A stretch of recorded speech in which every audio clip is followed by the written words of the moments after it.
This movie gets a 5 out of 5 for me. As we begin, I'm just putting it out there, I just want to make it clear. This is one of the best movies that I've seen. And why is that? You know why you're on this channel. If you follow me on this channel, you know the most important thing that we look at in this particular channel, the entertainment value of a film. This is one of the most entertaining movies that I've seen since Endgame. In terms of action, okay, it's a John Wick film. I did not go in looking for anything else apart from the action. The action feels like everything has a consequence. The action are driving you into something, and the action, whatever you do, has a payoff, bad or good. This movie is about consequences. Even the bad guy in the introduction, in the first part of the film, talks about consequences. He gives a monologue about consequences. Apart from everything else that I'm going to talk about, that for me was the most important thing that I took away from this film. It's an actual film that is driven by story. It has consequences, and it does not have things inside that do not serve the story. I'm talking about it's not woke, it's not even close to woke. It's everything about this film is designed to serve the story. Let's get into the review. This is a chef who has figured out that secret recipe. This is a chef who has mastered a secret recipe that he has been trying to implement for a very long time. You can actually see the mastery in Chad's direction. Apart from that, the cinematography. This is if you talk of a movie, if you talk of a cinematographer who can shoot the sun, whoever the cinematography is in this film, I can't remember his name, but in this particular film, he has some of the best shots of the sun that I've seen in cinema. And I'm talking about skylines and the sun at the background. Actually, we begin with the sun, and we also end with the concept of the sun. There's a weird connection with the sun in this particular film, and there are very beautiful skylines of the sun in Paris, sunsets. It's just so well done. The lighting, how it lights up the character, the color grading makes every single color pop. I know for 3 and 2 it had to do more with the underground and the nights and you know the underground side of this particular world, but this time we got to actually see a lot of light. It opens up in a desert, and one very interesting case that reminds me of James Bond. I wish the director, whoever is planning to direct the next Bond film, can actually learn from this. Now, when it comes to the action, if Marvel plan to do a Punisher movie, they should get Chad to direct this particular film, because this feels like the perfect Punisher movie. The action set pieces are brutal and gruesome. Some of them are straight from the comic book. There are things that John Wick can do that are not, like, a normal human being cannot do, but they're there to actually serve who John Wick is and the world of John Wick. I mean, they've already established that in the previous films, and so we understand the kind of action that we should expect. There are things that are done that we should expect. We should have dogs, crazy, insane gun work, and crazy stunts, and that's what we get. So the one thing that is so unique about the action sequences in this film that is not in any other film that I've ever seen, it's the fact that each fight sequence, we have like 4 fight sequences, and the last fight sequence feels like it has other 4 fight sequences within it, because it moves from different premises up to the last one, but it's one compact action set piece, but it has all these other pieces within it, so it serves as 4 other action set pieces. But before that, we have other action set pieces, and the easy thing about those action set pieces, if you were to take those action set pieces alone and put them in a different movie, they would serve as that last action set piece. All the action set pieces feel like the final boss action fight scene, and that's what I liked about this film. They didn't hold back and say, you know, the American formula for making an action movie is that you have action at the beginning, the middle, and the big one at the end. But in this movie, you have big one, a longer big one. So you get that expectation, that action that you expect from John Wick, but it's not so much that it's overwhelming, but it's still what you're familiar with. Not toned down, not too much, just enough to make you feel satisfied, and just enough to keep you engaged, and not too much for you to go like, I don't need this anymore. So the other thing about this movie is how they used Scott Adkins. It was pretty interesting. I didn't think, because it's more of an action star, but they actually did something different with him. I'm not going to spoil it for you guys. They did something different, and I was like, yeah, that's kind of cool. That is actually a director that's a stuntman giving another stuntman an opportunity to act. Let me put it that way. Still on Scott Atkins, still on the director giving actors an opportunity to act. There was a feeling of freedom in this film. I'm talking about there was a feeling that the director gave the actors an opportunity to be themselves, to embrace their character and just bring themselves out. I'm talking about Donnie, because when you think about Hollywood and the Hong Kong stars that come into Hollywood, they don't feel fully exploited. For example, the only Hong Kong actor who has been fully exploited in Hollywood is Jackie Chan with the Rush Hour movies. They've used him perfectly. They've used his stunt skills perfectly. For Donnie, if you look at Blade 2, he wasn't fully utilized. If you look at Star Wars, not fully utilized. But in this film, I think the director gave him the freedom to be that Hong Kong movie star that you're familiar with his movement, with his just the way he played himself. If you watch any Donnie movie, all his moves were familiar because he has that quick move and then he stands back. He has that quick move, then he stands back.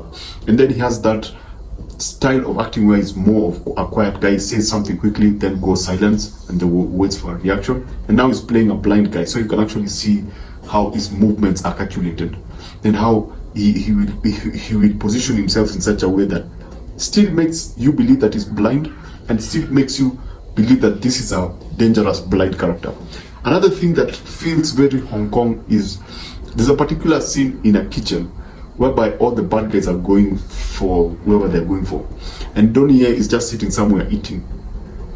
I think he's eating noodles or something. Yeah, he's having noodles, and it's a very Hong Kong thing, whereby the bad guy is not in a rush to actually go into a fight scene. They're just seated somewhere at the back or somewhere on the side, just munching away, waiting for the action set pieces, waiting for the ordinary people to be taken down so that he can come in and save the day. So we had something of that sort, and Donnie was one of the most interesting. He did not feel like he was brought in for the action sequences. He actually brings something in this particular film. He brings that brotherly. He brings that friendship to John Wick that is usually not very common when it comes to. He brings that Rush Hour thing, but in a different style, in a more action-based style. So that's Donnie. The other character was Lanes, the late Lanes. I think there was. I don't know if it's coincident. I don't know how life works, but life sometimes is very interesting. It's so surprising because his role in this film is done in such a way that it actually merges with whatever is happening in the real life. There's a weird connection between what happens in the film and actually the fact that in real life he's dead. There are phrases that he talks about with someone else that actually kind of reflect what is happening in the real life. There's that weird connection, and I was watching that and I was like, wait, did they know? Did they go back to edit and bring this in? Did something happen? Did something not happen? What is the difference about this thing? Why was it shot this way? Is it a part of the story? Was this the plan initially? Because it's so connected that it feels weird. And when you see it, you'll understand it.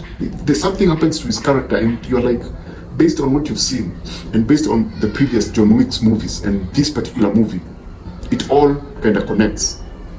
That was kind of sad to see. That was kind of interesting to see. And it's sad we've lost a very good actor, but it's life. People live, people are born, and people are meant to die. So the other character was the villain.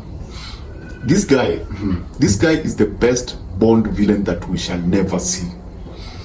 If anyone is watching a Bond movie, if any producers of the Bond movie is watching John Wick, he should look at this particular character. Style, his general personality is driven by style, art. He's so refined that you can actually, his personality is so strong in everything that he does that you don't have after he's introduced, you don't have to think about what he's going to say next. You can actually predict the kind of things that are going to come out of his mouth. There's a lot of talk in terms of money, and you know that what happens at the last minute when it happens, you don't go like, oh no, where did that come from? You go like, yeah, I saw that coming. He was going to do that. So yeah, that villain was very well written and he was very well executed. Now, apart from that, there's this other character, and I think I have a feeling that they're going to do, they might try to do something with him, because in the John Wick universe was expanded in this particular film. There were new ideas that we were introduced to. We got to see more of the underworld than we are familiar with, especially when we went to France. And this particular character, he might have his own feel, because he's different from John Wick and all the other characters. He's not very different. He's a tracker. All the other characters are assassins. Same thing, but this guy tracks. And if I was an executive, I would look at this as an opportunity to create a series, because unlike an assassin, a tracker has more.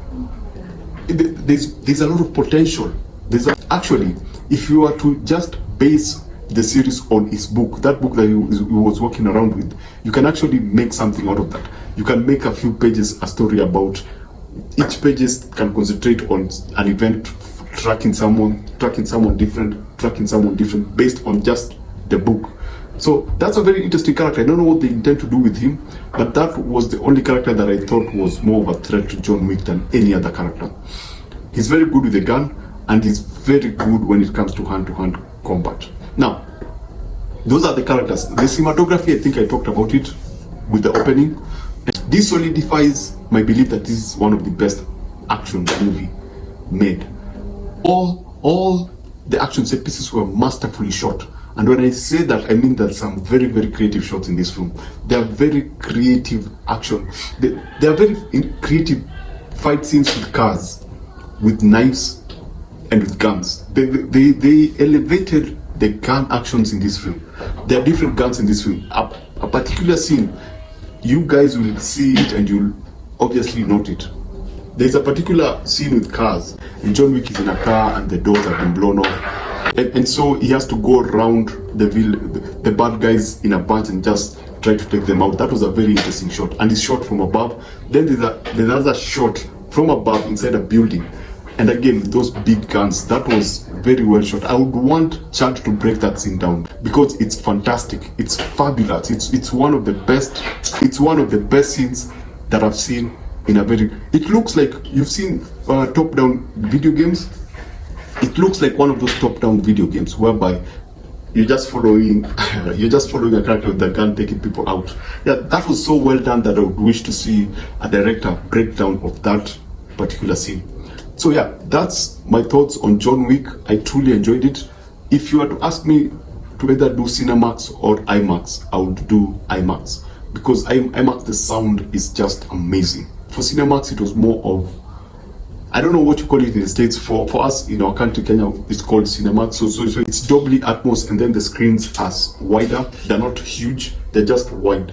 And then you have that Dolby Atmos effect, which gives you, it gives that surround sound, but IMAX just gives you that punch. It makes everything sound louder. It makes the guns feel like they have more impact than anything else. The car crashes feel better, the gunshots feel better.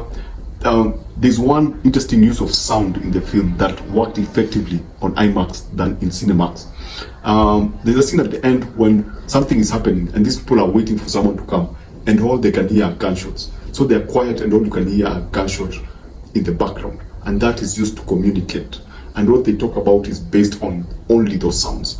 So I really, really enjoyed that. I thought that was a very clever use of sound design. And the music is also very good. So if you love John Wick, you are truly going to enjoy this. If you've never seen John Wick, you can also enjoy this. That's the thing. You don't actually truly need to watch the first three. You can miss them and watch this film. But it will be much better, and it will make more sense if you understand this world from where it began. So yeah, that's John Wick 4. I still believe that this is one of, not believe, I know for a fact that this is the best Hollywood action movie that I've seen. If Marvel is looking for a Punisher movie director, it should be this guy. It should be Chad. He's just so good. And the stunt team, don't forget the stunt team. Get everyone who worked on John Wick, make them make a Punisher movie. So yeah, that's my thought. What's your thought? You can put it down on the comment section. and you can subscribe, and I will see you on the next one.